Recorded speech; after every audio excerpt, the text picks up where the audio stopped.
बघूया 100% बातम्या। खासदार संजय राऊत पुन्हा एकदा वादात अडकलेले आहेत। विधिमंडळाला चोर मंडळ म्हणून संजय राऊतांनी नवा वाद निर्माण केलाय। सर्वपक्षीय नेत्यांनी समाचार घेतल्यानंतर संजय राऊतांची भाषा नरमली, मात्र त्यांचा आक्रमक पवित्रा कायम राहिला। कोल्हापूरमध्ये विरोधकांचा समाचार घेताना संजय राऊत यांची जीभ घसरली आहे। आम्हाला पदावरून काढलं तरी आम्ही पक्ष सोडणार नाही, कारण शिवसेना प्रमुख बाळासाहेब ठाकरेंनी आम्हाला ही पदं दिली आहेत याची आठवण करून देताना त्यांनी विधिमंडळाचा अवमान केला। ही जी बनावट शिवसेना आहे, डुप्लिकेट चोरांचं मंडळ, चोर मंडळ, विधिमंडळ नाही चोर मंडळ आहे। राज्य सरकारनं हक्कभंग आणण्याची तयारी केल्यानंतर संजय राऊतांचा आक्रमक पवित्रा कायम राहिला। ठीक सरकार आहे, आपल्यावरती खोट्या कारवाया करतायत, आम्हाला परत तुरुंगात टाकतील, परवा नाही। विधिमंडळात सामान्यांचे प्रश्न मांडले जातात, प्रश्नांवर तोडगा काढला जातो, कायदे तयार केले जातात। त्यामुळे संजय राऊत यांच्यासारख्या लोकप्रतिनिधींना विधिमंडळाविषयी भाष्य करताना तारतम्य बाळगणं गरजेचं आहे। या घडीची एक मोठी बातमी आपल्या हाती येते, जाणून घेऊयात।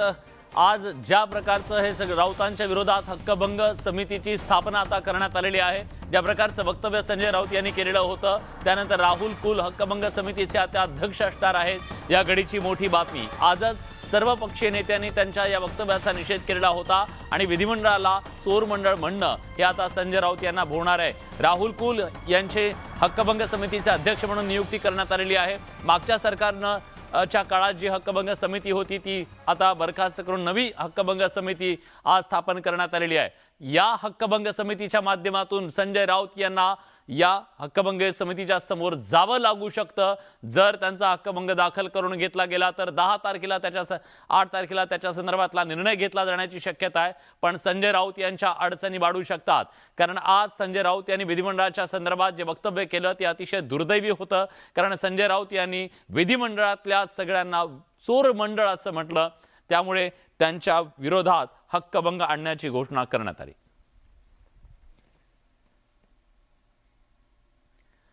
खासदार संजय राऊत यांनी केलेल्या वक्तव्याचे पडसाद आज विधिमंडळात उमटले। सत्ताधारी पक्षाच्या आमदारांनी जोरदार घोषणाबाजी करत संजय राऊत यांच्या विरोधात हक्कभंग दाखल करण्याची मागणी केली। विशेष म्हणजे मवियाच्या घटक पक्षांनी सुद्धा राऊतांच्या वक्तव्यापासून हात झटकले। चोरांचं मंडळ, चोर मंडळ, विधिमंडळ नाही चोर मंडळ आहे। अध्यक्ष महोदय, महाराष्ट्र गृहाध्यक्ष महोदय आशिष शेलार, तुम्ही म्हणताय त्या मताशी मी सहमत आहे। खरंच असं म्हटलं का नाही हे एकदा तपासून पाहण्याची गोष्ट आहे। त्यांनी सरळ म्हटलंय विधिमंडळ नव्हे चोर मंडळ। हे भंप खोटारडे लोक आहेत। आपण एकमेकावर आरोप करू शकतो दादा, पण एकमेकाला चोर म्हणू शकतो, चोर मंडळ म्हणू शकतो। जरूर ते बोललेले असतील तर त्या संदर्भामध्ये योग्य तो निर्णय विधिमंडळाने घेतला पाहिजे। जे काय कोणी चोर मंडळ म्हटलं असेल तर ते आम्हाला मान्य नाही। हा अधिकारच कोणी दिला या मंडळ या माणसाला? आपण सर्व कामकाज बाजूला असून पहिले या विषयात निर्णय घ्यावा। हा अधिवेशन संपायच्या आत या बाबतीतला निर्णय घेण्याचे आपण निर्देश हक्कभंग समितीला द्यावे। 41 चोरांची मतं घ्यायची, राज्यसभेमध्ये जायचं। संजय राऊतांनी काय ठेका घेतलाय का कोणालाही टुचायचा? 2024ला याचा हिशोब केला जाईल सगळ्यांचा। महाराष्ट्रावरील सत्ता संघर्षाच्या सुनावणीच्या 5व्या दिवशी शिवसेनेच्या वकिलांनी जोरदार युक्तिवाद केला। शिंदेच्या शिवसेनेचे वकील नीरज कौल यांनी सर्वोच्च न्यायालयामध्ये शिवसेना फुटीपासूनचा घटनाक्रमच मांडला। हा घटनाक्रम मांडताना आम्हीच खरी शिवसेना आहोत असा दावा शिंदेच्या शिवसेनेने केला। शिवसेनेत फूट पडली नाही, अंतर्गत मतभेद आहेत, मतभेद हा गौण मुद्दा आहे असा दावा करत नीरज कौल यांनी ठाकरे गटाची कोंडी केली। नीरज कौल यांनी सर्वोच्च न्यायालयात शिंदे गटाची जोरदारपणे बाजू मांडली। पक्षफूट आणि विलिनीकरणाबाबत कधी युक्तिवाद केला नाही। आम्हीच शिवसेना आहोत तशी मान्यता आम्हाला मिळाली आहे। आम्ही भाजपसोबत सुरुवात केली होती, काँग्रेससोबत जाणं शक्य नव्हतं, कारण सुरुवातीपासून त्यांचं आमचं कधी जुळलं नाही असं नीरज कौल यांनी कोर्टाला सांगितलं। 2019 पर्यंत भाजप आणि शिवसेनेची युती होती। 21 जूनला शिंदे गटाची बैठक झाली। बैठकीला 34 आमदार उपस्थित होते। बैठकीत भरत गोगावले यांची मुख्य प्रतोदपदी नियुक्ती करण्यात आली, तर सुनील प्रभू यांची नेमणूक शिंदे गटाकडून रद्द करण्यात आल्याचं आज कोर्टाला सांगण्यात आलं। उद्या शिंदेच्या शिवसेनेचा युक्तिवाद संपणार आहे, त्यानंतर प्रतीक्षा निकालाची असेल। कसबा आणि चिंचवड पोटनिवडणुकीचा उद्या निकाल आहे। या निवडणुकीमध्ये कोण बाजी मारणार याकडे संपूर्ण राज्याचं लक्ष लागलंय। या मतमोजणीच्या पूर्वी सर्वच पक्षांकडून आपापल्या विजयाचा दावा केला जातोय। पुण्यातील कसबा आणि चिंचवड पोटनिवडणुकीची उद्या मतमोजणी होणार आहे। सरासरी 50% मतदान या निवडणुकीत झालंय। पुण्यातील मवियाचे रवींद्र धंगेकर आणि भाजपचे हेमंत रासने यात बाजी कोण मारणार याची उत्सुकता आहे. तर चिंचवडमध्ये अश्विनी लक्ष्मण जगताप, मवियाचे नाना काटे आणि अपक्ष उमेदवार राहुल कलाटे यांच्यातल्या तिरंगी लढतीत विजय कुणाचा होणार याकडे सगळ्यांचं लक्ष लागलंय. भाजप आणि मवियानं ही निवडणूक अतिशय प्रतिष्ठेची केली असून दोन्ही बाजूंकडून सर्व महत्त्वाचे नेते प्रचारात सहभागी झाले. उद्या मतमोजणी असली तरी त्या अगोदरच द्रुतगती महामार्गावरच्या उर्से टोल नाक्यावर अश्विनी लक्ष्मण जगताप यांच्या आमदारपदी निवड झाल्याचं बॅनर लावण्यात आलंय. तर पुण्याच्या वडगावमध्ये निकालापूर्वीच रवींद्र धंगेकर यांच्या विजयाचे बॅनर लावण्यात आले. आपापल्या उमेदवारांच्या समर्थकांनी विजयाचा दावा केला असला तरी प्रत्यक्ष मतमोजणीनंतर खरं चित्र स्पष्ट होणार आहे. पुण्यातील कसबा आणि पिंपरी चिंचवडमधील चिंचवड निवडणुकीमध्ये कोण बाजी मारणार याकडे पुण्यासह राज्याच्या मतदारांचं लक्ष लागलंय. काँग्रेसचे नेते राहुल गांधी सध्या परदेश दौऱ्यावर आहेत. पुढील 7 दिवस ते ब्रिटनमध्ये असणार आहेत. याच दौऱ्यामध्ये त्यांचा नवा लूक समोर आलाय.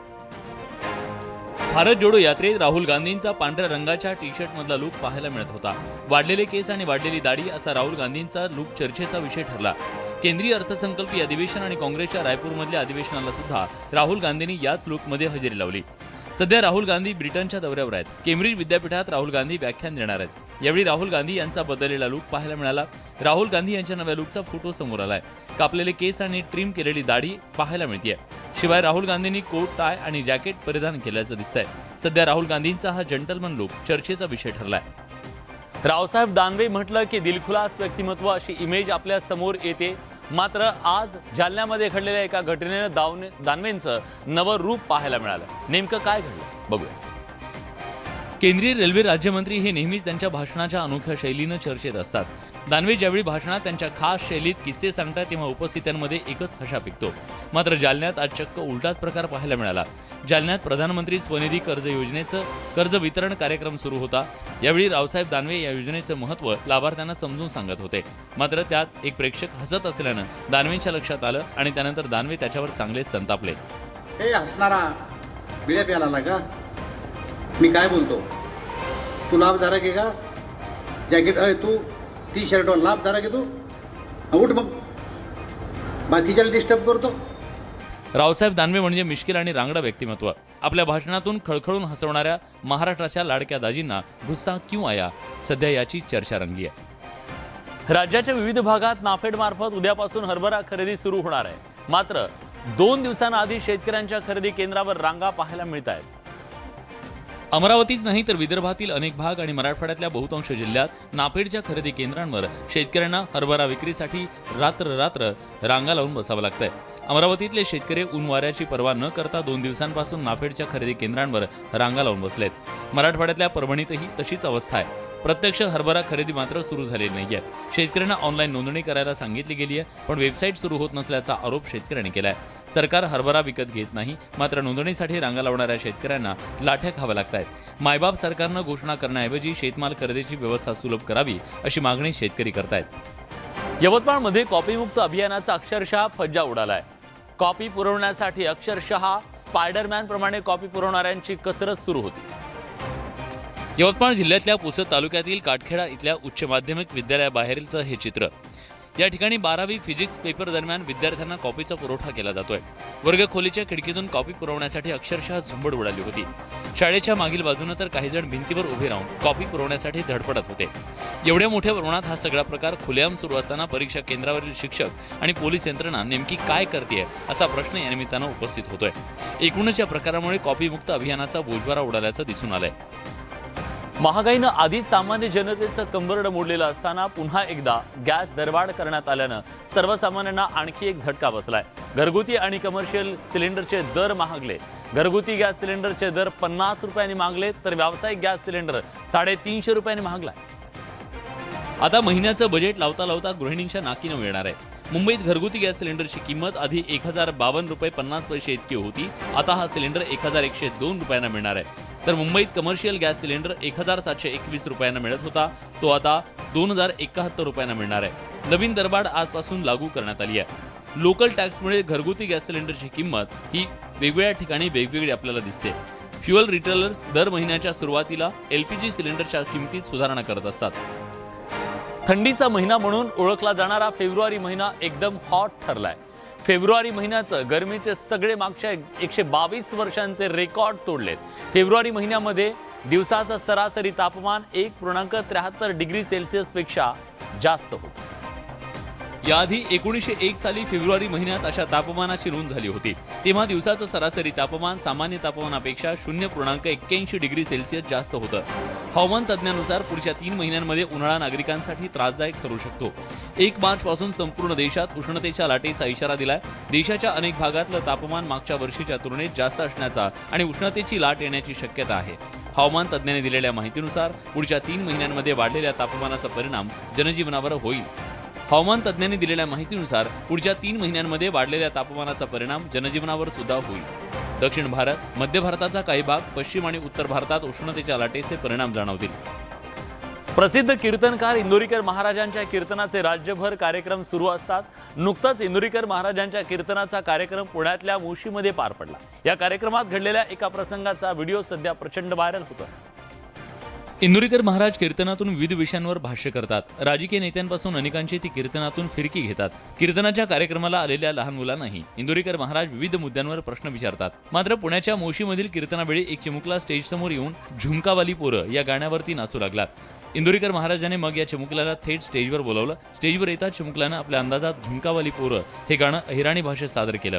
झुमकावाली पोरं हे गाणं त्यानं नाचत आणि हावभाव करत सादर केलं. मग काय, खुद्द इंदोरीकर महाराजही या चिमुकल्याला दाद देण्यापासून स्वतःला रोखू शकले नाहीत. सध्या चिमुकल्याचा व्हिडिओ सोशल मीडियावर व्हायरल होतोय.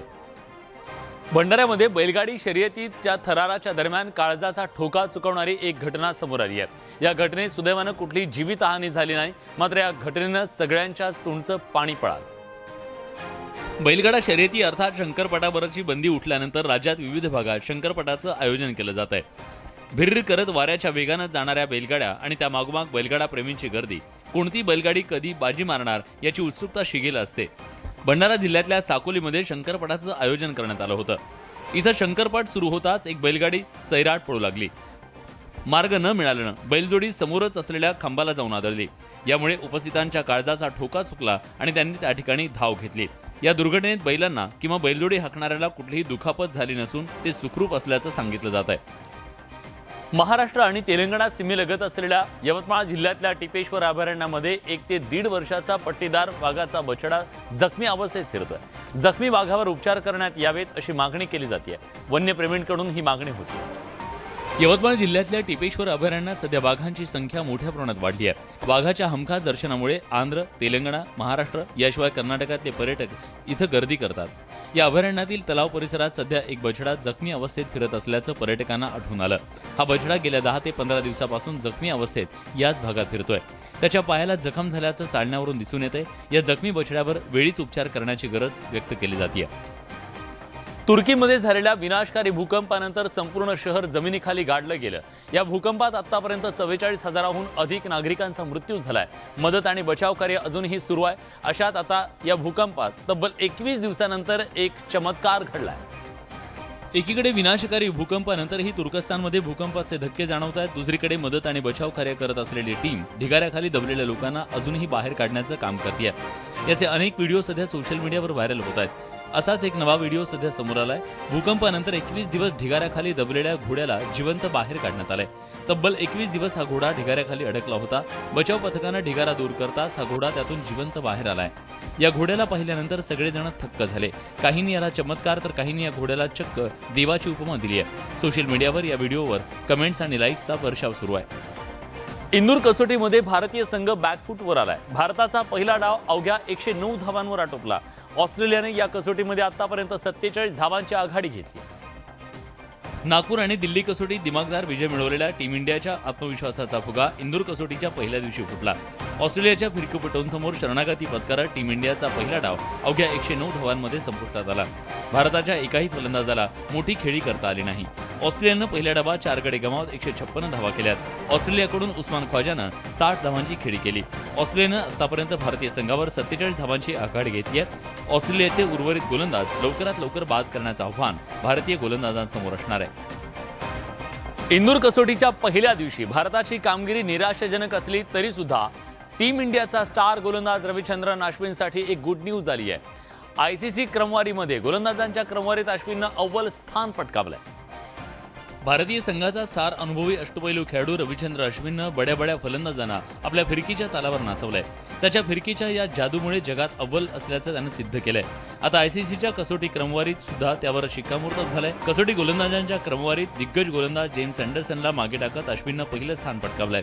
ऑस्ट्रेलियाविरुद्ध सुरू असलेल्या मालिकेतल्या दुसऱ्या कसोटीत अश्विननं दमदार कामगिरी केली होती. एका डावात त्यानं 6 विकेट्स घेण्याची कमाल केली होती. त्यानंतर त्यानं ICC कसोटी क्रमवारीत गोलंदाजीत अव्वल स्थान पटकावलंय. दुसरीकडे वेलिंग्टन कसोटीत न्यूझीलंडकडून इंग्लंडचा पराभव झाल्यानंतर अँडरसन दुसऱ्या स्थानावर घसरलाय. 36 वर्षीय अश्विननं 2015 मध्ये सर्वात आधी ICC क्रमवारीत नंबर 1 होण्याची कमाल केली होती. ICCच्या गोलंदाजीच्या क्रमवारीत अश्विनसह तिघांनी टॉप 10 मध्ये स्थान मिळवलंय. या क्रमवारीत जसप्रीत बुमराह 4थ्या तर रवींद्र जाडेजा 8व्या स्थानावर पोहोचलाय. आग्र्यामध्ये अत्याधुनिक पद्धतीने बनवलेला जेटपॅकचा डेमो देण्यात आलाय. भविष्यामध्ये अशा प्रकारचा जेटपॅक हा खरेदी करण्याची भारतीय सैन्याची इच्छा आहे. त्यामुळे भारतीय जवान लवकरच हायटेक होणार आहेत. ब्रिटिश उद्योगपती ॲमी ग्रॅव्हिटी इंडस्ट्रीजचे CEO यांनी जेटपॅकचा डेमो सादर केलाय. एक जेटपॅक घातल्यानंतर ते एखाद्या सुपर हिरो प्रमाणे हवेत उडायला लागले होते. आग्र्यातल्या आकाशात ते हा जेटपॅक घालून प्रति तास 51 किलोमीटरच्या वेगानं उडताना दिसले. हा जेटपॅक घालून जवळपास 12,000 फूट उंचीपर्यंत जाऊ शकतो असा दावा त्यांनी केलाय. भारतीय सैन्यानं 48 जेटपॅक खरेदी करण्याची इच्छा व्यक्त केली आहे. या जेटपॅकच्या माध्यमातून शत्रूच्या ठिकाणावर कोणताही आवाज न करता सुरक्षितपणे पोहोचून त्यांच्यावर कारवाई करणं शक्य होणार आहे. याच होत्या राज्यातल्या, देशातल्या आणि जगभरातल्या महत्त्वाच्या बातम्या. 100% बातम्या. आमचं हे ब्रेकलेस आणि ब्रेथलेस बुलेटिन तुम्हाला कसं वाटतंय नक्की कळवा. बुलेटिनमध्ये आपण इथेच थांबतोय. ताज्या घडामोडींसाठी बघत रहा न्यूज 18 लोकमत.